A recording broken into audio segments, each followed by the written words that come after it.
అనాదిగా వస్తున్న ఆచారం, మనిషికి మనిషికి మధ్య ఉన్న సంబంధం. ఆదిమానవుడి కాలంలో ఆకలి కోసం, కడుపు నిండాక స్థలం కోసం, బతకడం తెలిసాక ఎదగడం కోసం. పేర్లు మారుతున్నా వాటిని పొందడానికి జరుగుతున్న సాంప్రదాయం పేరు మాత్రం యుద్ధం. ఓసారి రాయలసీమ ప్రాంతంలో జనం దైవ సమానంగా కొలిచే ఓ రాజు.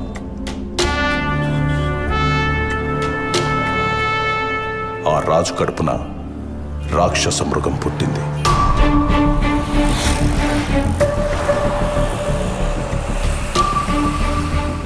అది అధికారకాంక్షతో రగిలిపోతూ మంచి చెడు మర్చిపోయి తన మన భేదం లేకుండా మారణ హోమాన్ని తలపించే భీకర యుద్ధాన్ని సృష్టించి ఎదగడం ప్రారంభించింది.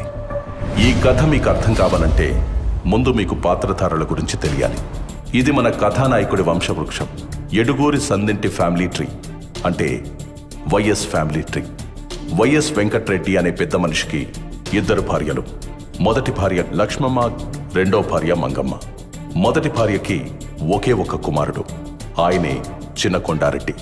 రెండో భార్య మంగమ్మకు 4 మగబిడ్డలు, 5 ఆడబిడ్డలు. ఈ 4 ఒకడు రాజారెడ్డి. ఆయన భార్య జయమ్మ. వాళ్ళకి 6 మంది మగబిడ్డలు, 5 మంది ఆడబిడ్డలు. అక్కడ మొదటి భార్య కొడుకు చిన్న కొండారెడ్డికి కూడా 6 మంది మగబిడ్డలు, 5 మంది ఆడబిడ్డలు. ఇప్పుడు మన కథకి సంబంధించినట్టు రాజారెడ్డి కొడుకుల్లో ఒకరు ఆంధ్రప్రదేశ్ గర్వం రాజశేఖర్ రెడ్డి, ఇంకొకరు ఆయన తమ్ముడు వైఎస్ వివేకానందరెడ్డి. అక్కడ చిన్న కొండారెడ్డి ఫ్యామిలీ నుంచి మన కథకి సంబంధించినట్టు ఆయన మగబిడ్డల్లో వైఎస్ భాస్కర్ రెడ్డి మరియు ఆడబిడ్డల్లో వైఎస్ సుగుణ. వీళ్ళిద్దరూ ఇంకో ఫ్యామిలీ నుంచి కుండమార్పిడి పెళ్లిళ్లు చేసుకున్నారు. వైఎస్ భాస్కర్ రెడ్డి లక్ష్మమ్మకు పుట్టిన మగబిడ్డ వైఎస్ అవినాష్ రెడ్డి. అక్కడ వైఎస్ సుగుణ గంగిరెడ్డికి పుట్టిన ఆడబిడ్డ వైఎస్ భారతిరెడ్డి. ఇక్కడ మన అధినేత రాజశేఖర్ రెడ్డికి ఒక మగబిడ్డ, ఒక ఆడబిడ్డ. మగబిడ్డ పేరే వైఎస్ జగన్మోహన్ రెడ్డి, ఆడబిడ్డ పేరు వైఎస్ షర్మిల.